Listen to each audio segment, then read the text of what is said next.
오늘은 마태복음 24장 36절에서 44절을 보겠습니다. 늘 깨어 있으라. 예수님이 무화과 나무의 비유를 비유라 말씀하신 것은 성경에서 정말 때에 일어날 일들을 이미 말씀하셨다는 것으로, 그 말씀대로 성전이 무너지고 멸망에 가증한 것이 성전에 세워지며 거짓 그리스도와 거짓 선지자들이 나타나 하나님 백성을 유혹하고 있는 그때에 약속의 말씀대로 메시아인 예수님이 오셔서 죽으시고 부활하여 자신의 백성을 모으시고 세우시는 그 나라는 영원할 것임을 말씀하셨는데, 지금 그 일들이 이루어지고 있다는 것이며, 성경에서 약속하신 말씀대로 이 세대가 지나가기 전에 이러한 일들이 다 이루어진다는 것입니다. 그래서 저와 여러분이 성경의 말씀을 통하여 무화과 나무의 비유인 예수님의 재림 때를 추측해 볼 수 있는 것으로, 이스라엘 백성을 마지막으로 구원하신다는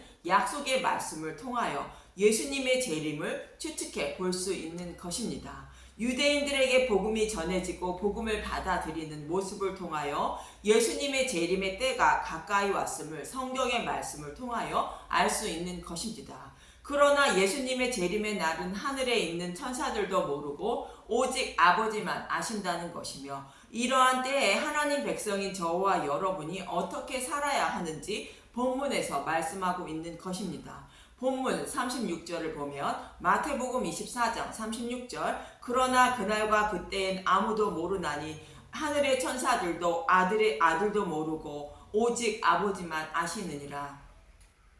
예수님의 재림 때는 무화과 나무의 비유를 통하여 추측해 볼 수 있으나 그날과 그때는 오직 아버지만 아신다는 것입니다. 그런데 그날과 그때를 하나님이 계시를 주었다면 지금도 많은 사람을 유혹하는 사람들이 있는데 절대로 믿지 마시기 바랍니다. 성경이 말하는 예수님의 재림 때는 창세전에 택한 자신의 백성을 모두 구원을 하는 날에 심판이 임하는 것으로, 노아가 방주를 만들고 방주 안에 들어가므로 심판이 임한 것과 같으며, 또 여리고성의 기상 라합을 구원함으로 가나안 땅을 무너뜨리신 것 같이 자신의 백성을 모두 구원하시는 날이 예수님의 재림의 날임을 알 수 있는 것입니다. 그래서 하나님이 택하신 백성이 얼마나 되는지, 그리고 마지막으로 구원받을 사람이 누구인지 우리는 알지 못하는 것과 같이 그날과 그때는 오직 아버지만 아신다는 것입니다. 그리고 예수님의 재림도 노아의 때와 같이 임한다는 것입니다. 마태복음 24장 37절, 노아의 때와 같이 인자의 임함도 그러하니라. 노아의 때에도 무드셀라가 죽으면 반드시 홍수 심판이 임한다고 말해 주었고, 또 그 말씀을 믿고 전하며 살아간 사람들이 있었으며, 그 말씀을 믿고 노아는 믿음으로 120년 동안 방주를 만들었던 것입니다. 그때 많은 사람들은 노아가 생각이 부족한 사람으로 여겼을 것입니다. 그러나 무드셀라가 죽고 노아가 방주를 완성하여 방주 안에 들어감으로 홍수 심판이 임했던 것입니다. 저와 여러분도 창세전에 택하신 백성 모두를 구원하시며 심판이 임한다는 소리를 듣고 노아처럼 믿음의 방주를 만들고 있는 것이며, 그 믿음의 방주가 완성되므로 저와 여러분의 생명을 살릴 수 있는 것임을 잊지 마시기 바랍니다. 그러나 이 사실을 믿지 않고 살아가는 사람들이 있다고 본문 38절에서 39절에 말합니다. 마태복음 24장 38절, 홍수 전에 노아가 방주에 들어가던 날까지 사람들이 먹고 마시고 장가들고 시집가고 있으면서, 마태복음 24장 39절, 홍수가 나서 그들을 다 멸하기까지 깨닫지 못하였으니 인자의 임함도 이와 같으니라. 노아의 홍수 심판은 예수님의 재림의 때를 모형과 그림자로 설명하고 있음을 잊지 마시기 바랍니다. 예수님을 믿지 않는 사람들은 당연히 심판을 받고 예수님을 믿는다고 교회를 다니고 있지만, 가인의 후손들과 같이 이 땅에서의 행복을 위하여 곧 다른 복음으로 예수님을 찾고 있다면 심판을 받음을 잊지 마시기 바랍니다. 그리고 교회를 다니는 사람들 중에 하나님이 살아계심을 믿지 않고 있고 사람이 죽으면 구원과 심판이 있다는 것을 믿지 않는 사람들이 있습니다. 이런 사람들 또한 믿음이 없는 사람으로 반드시 심판을 받게 됩니다. 본문 40절부터 보면 마태복음 24장 30절 그때 두 사람이 밭에 있음에 한 사람은 데려가고 한 사람은 버려둠을 당할 것이요. 두 사람이 밭에 있다고 하는데 밭은 씨를 뿌리고 거두는 곳으로 복음을 전하는 것을 말합니다. 두 사람 모두 복음의 말씀이라며 전하고 있지만 한 사람은 구원을 받고 다른 한 사람은 심판을 받게 된다는 것인데 한 사람은 진리의 말씀인 예수님의 죽으심과 부활만 전한 것이며 또 다른 사람은 진리의 말씀에 누룩을 섞어 전한 사람을 말하는 것으로 오직 진리의 말씀을 전한 사람만 구원을 받는다는 뜻입니다. 예를 들어보면 아론의 두 아들 나답과 아비후가 다른 불을 들이다가 죽임을 당했습니다.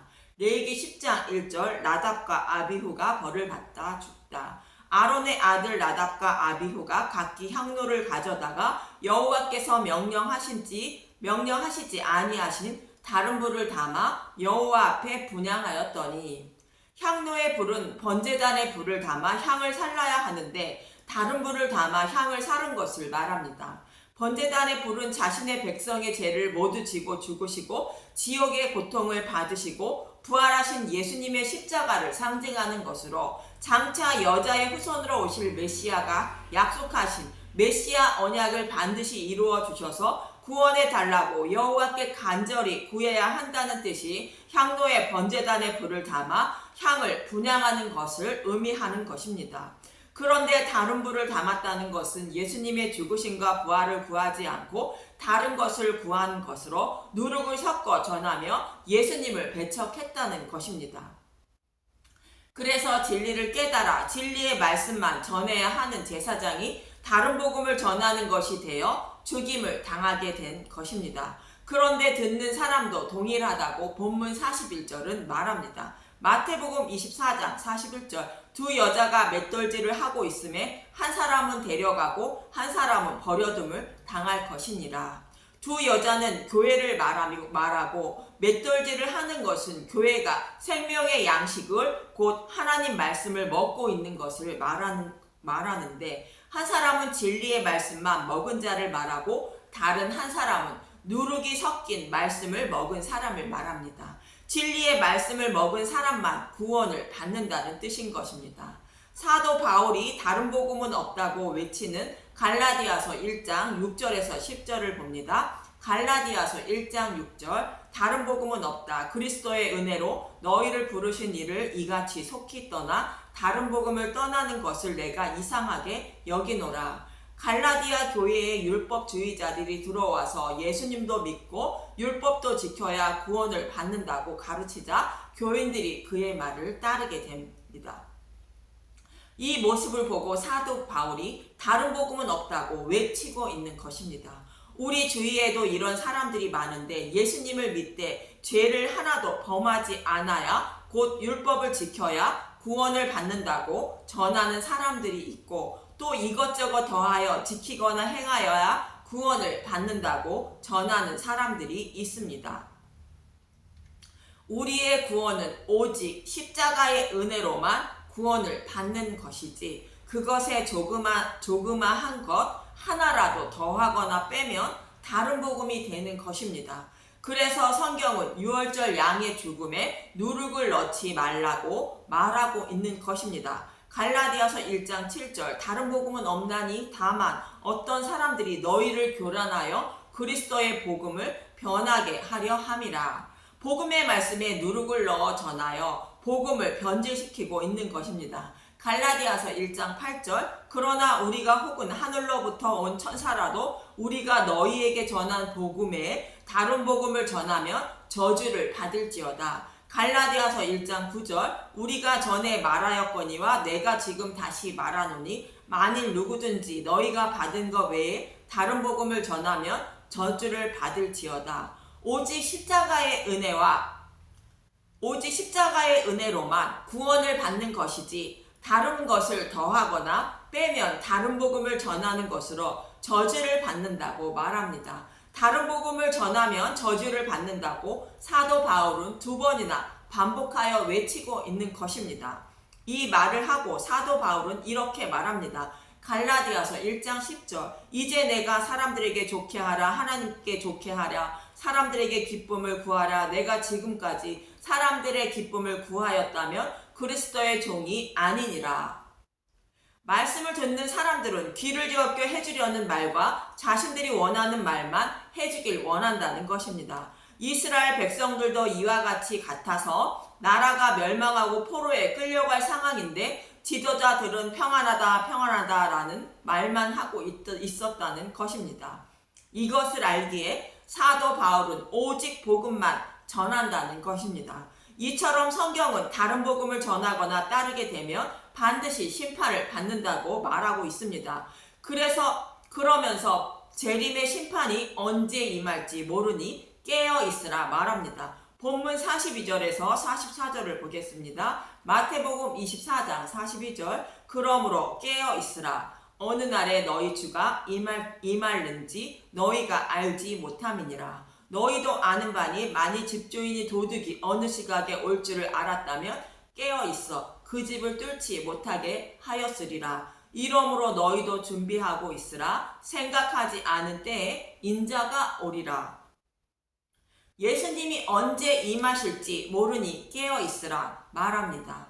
오늘부터는 잠을 자지 않고 뜬 눈으로 밤을 지새며 살아야 할 것 같습니다.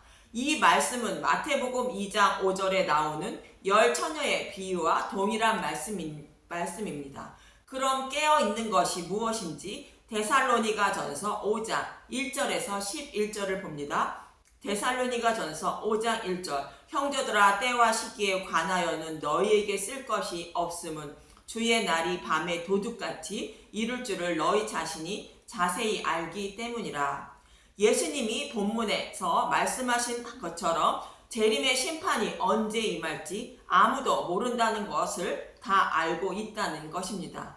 데살로니가전서 5장 3절 그들이 평안하다 안전하다 할 그때에 임신한 여자에게 해산의 고통이 이름과 같이 멸망이 갑자기 그들에게 이르려니 결코 피하지 못하리라.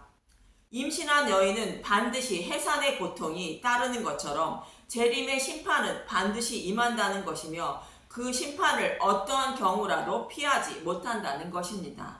그러나 데살로니가전서 5장 4절 형제들아 너희는 어둠에 있지 아니하매 그날이 도둑같이 너희에게 임하지 못하리니 너희는 다 빛의 아들들이요 낮의 아들이라. 우리가 밤이나 어둠에 속하지 아니하나니 그러므로 우리는 다른 이들과 같이 자지 말고 오직 깨어 정신을 차릴지라.